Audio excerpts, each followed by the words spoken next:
Welcome to the sub-communication decision tree.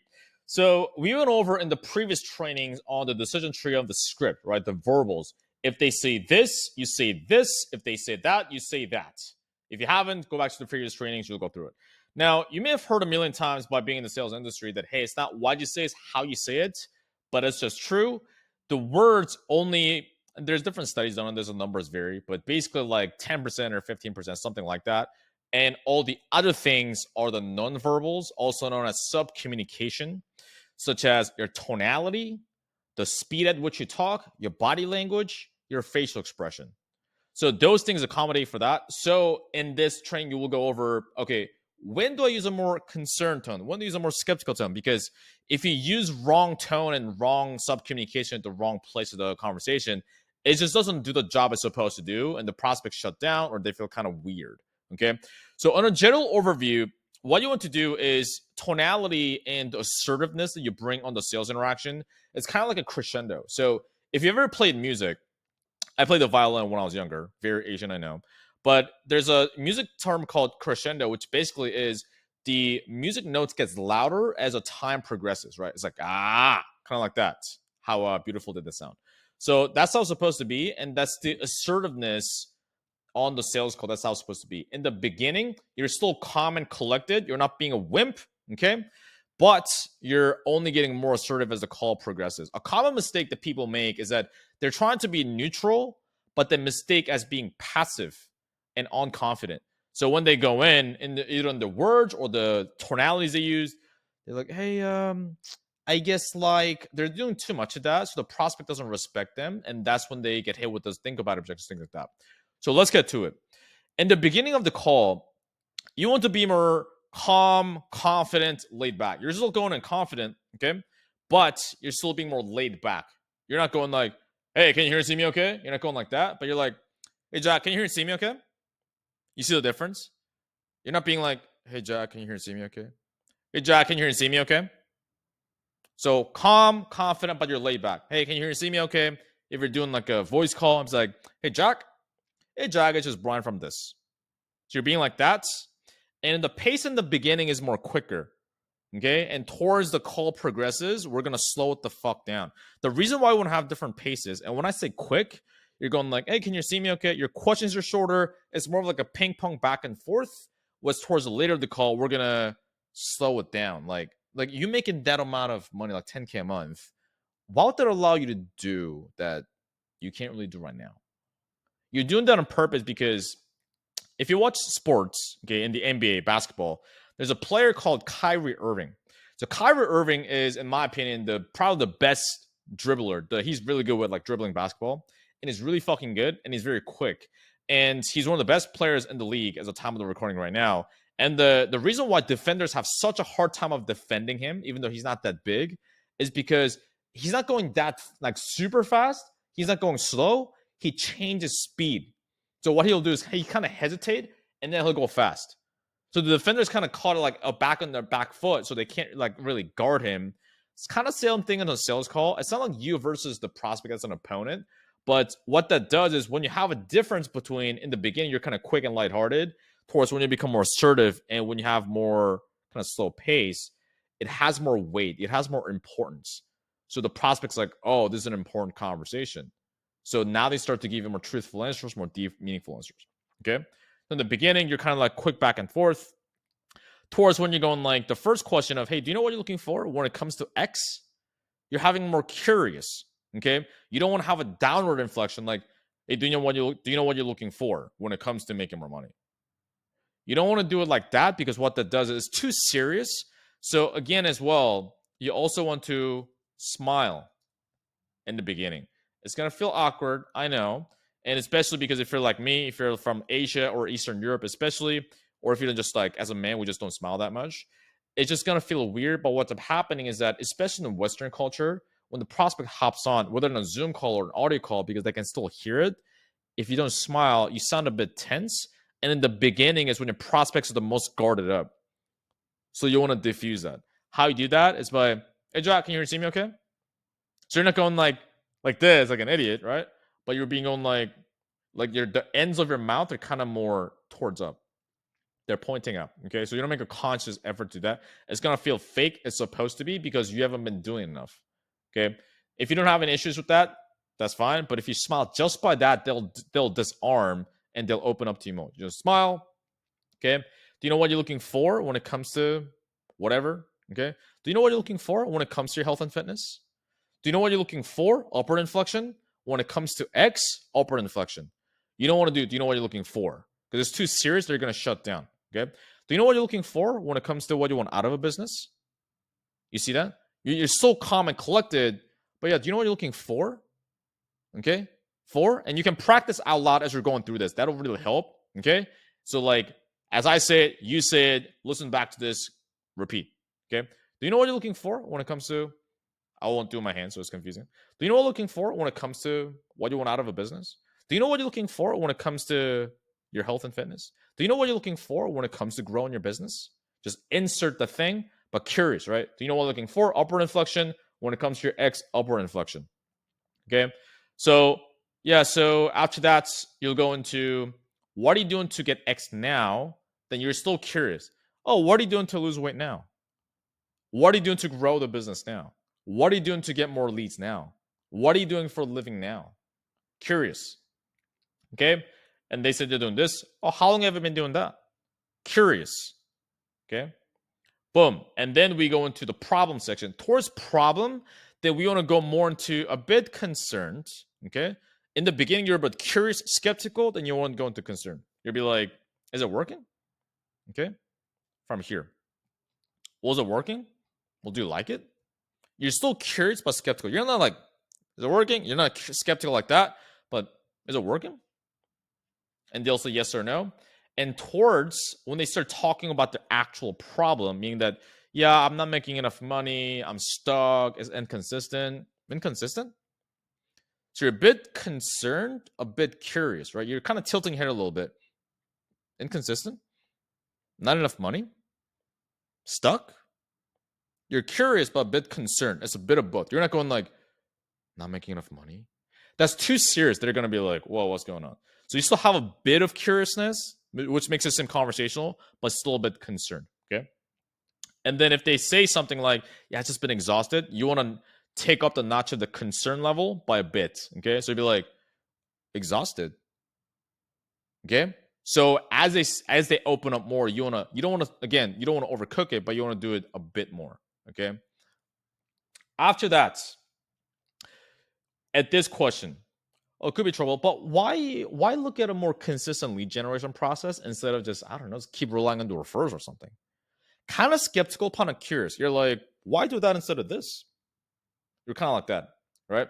So why look at starting a business to make more money? Why look at starting something like an Airbnb business to make more money instead of just, I don't know, just work more hours in your job or something? Right? Skeptical, curious. And towards around this, okay, after that you become more neutral, still kind of curious when you're asking about it. And then towards when you get to solution, so when you're asking about, so before you start talking about where you're looking for ways to start a business so you could make more money, or what have you been doing? Kind of in that tone, kind of neutral, kind of curious. Have you been doing this, or what have you been doing? Okay. And at this point, there goes the decision tree of either they try something, they didn't, or they start to make excuses. If they start to make excuses and you're doing reframes, you want to become more stern. Okay. So if they say something like, yeah, I just haven't had the time, and when you're actually reframing it, they can offer a perspective on that. You start to becoming more stern, right? You're gradually increasing it. They'll be, yeah, sure. So Elon Musk, just like you and me, we'll have 24 hours in a day, right? So why is it that some people accomplish more, some people don't? Don't listen to my words. Listen to my tonality here, okay? So you're being more stern, right? So could it be possible that it's not like you didn't have the time? It's that you had the time, you just didn't prioritize it to get to your goal. More stern. You see the difference? In the beginning, you're like, hey, can you see me okay? And now you're like, either you have the time or you make the time. More stern, right? You're not being like, oh, in their face, but you start to becoming more stern. They'd be like, yeah, I guess you're right. Right. So how do you feel like needs to change within yourself? That way you actually make the time so you can retire your wife. More stern. And they say like, well, I need to make the time. Yes, you need to, but are you willing to get outside of your comfort zone? That's more assertive, right? And so the more and more, all we're trying to do here, like all the neutral questions and all that in the beginning, is only so that we can get the conversation to interaction to a point where we can be assertive and we can have a real conversation. That's all we're trying to do. Because imagine if you could just tell, hey man, you're not stepping up. Hey man, you're making excuses. Do something about it. And then do it. Wouldn't our sales call be so much easier? Right? Just having no need to jump around hoops, no need to beat around the bush. We can just tell the truth. That's what we want. But in the beginning, if they do that, they met you 3 minutes ago. So they're going to only push back. They're like, who the fuck are you? But through the questions, we challenge them. And in tonality, we gradually increase it. And that's how we get the conversation to a point where we can actually have a real conversation. You see that? So you're being more assertive there. Okay. And after you reframed it, then now you go back to neutral. Okay, so let's do this because I want to make sure what we do would work for you. So what are you looking for in the program to help you start a business and make more money? Right? So we're being neutral. Okay. We're being more neutral. Okay. You don't need to slow down here. Neutral. And then we go here. This is when we slow down. Okay. When we go into quote unquote future pacing goals, when you ask them, so you solving problem, getting outcome, how things be different. So let's just say you're able to get the accountability so you can get to 10K a month. What would that allow you to do that you can't really do right now? See how we're slowing down? What would that allow you to do that you can't really do right now? And what I found is effective is if you look up like diagonally, I like to do it on my top left, my eyes. What would that allow you to do that you can't really do right now? How would your life be, I don't know, I guess, different than it is now? How'd your life look, I guess, different than it is now? So what that does is when you look up, they start to look up, they mirror you, okay? And because of that, now they start to visualize how their life would be different. It's an NLP technique. And so when you do that, now you get a more emotional, visualizable answer. So you want to slow down here because now, before we're like quick pace, now slow down, you start to get more meaningful, deeper emotional answers, okay? And from there, whenever they're telling you about their goal, about like what that'll allow you to do, you want to look extra interested. Okay. So let's just say they're talking about like, oh, I with that money, I want to retire my parents. Oh, really? Why do you want to do that? Oh, that's awesome. What makes you want to do that? You're leaning in, you're really interested. And as a default, if your facial expression or your tonality doesn't tend to have that much modulation in it, you want to over exaggerate. I'm one of those people. I have to over exaggerate. Otherwise, people can't tell. People think I'm disinterested, even though I'm interested. So they don't open up. They give you surface area answers. Okay. So you want to look exaggerated, interested, and actually lean forward in your body language. Okay. Yeah, from there, I can fit in my wedding dress, make me feel confident. Oh, that's awesome. What do you mean by confident? So you're leaning in. Oh, that's awesome. Oh, no way. That's awesome. So you want to do that. That makes them, oh, this person's interested. Let me talk about that thing more. That's what happens. Okay. Now, after that, you get into the emotional question, which is, so you being able to, call up your parents. You're like, hey guys, you've done so much for us. Don't go to work tomorrow. I got you. How does it make you feel being that guy? So you slow down, you're curious, and also almost you're compassionate. Okay. Like, how does it make you feel? Genuinely interested. Get genuine interest. How does that make you feel? So you fit in the wedding dress. You're walking down your aisle, and you look awesome. People think you look awesome. How does it make you feel being that wife for your husband? Oh man, that would be the world, right? So you get this. You want to like lean in. You want to get into it, almost like you're an actor, right? When actors, I took like one acting class, by the way, but something I learned when actors actually do that, right? If you look at Leo DiCaprio, if you look at something like Heath Ledger, the greatest actors in Hollywood, for example, when they say the words, they're not just saying the words, they're putting their emotions behind it as if they're that character.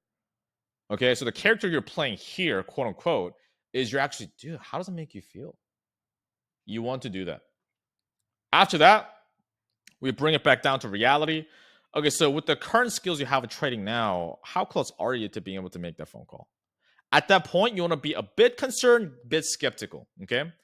And so you'll say something like, so instead of saying like, so how close are you? That's too concerned, right? But you want to be a bit skeptical. The reason why is because then it's like, okay, like how close are you? Okay, now they have to think. They're like, not that close. After that, towards cost of inaction, consequence, you want to be more concerned. You want to lean forward. Okay. Okay, but what happens if you don't do anything and you keep being stuck in your cubicle and your parents keep working until they're 70 years old? What happens then? Actually concerned, lean forward, and you kind of want to tilt your head a little bit, right? So, well, what happens then? Kind of like this. So what that does is now you're not being up in their face like this, right? But you're leaning forward more, right? So what happens then? Because you seem concerned, and now they're like, this would happen. They're more likely to open up to you. Okay.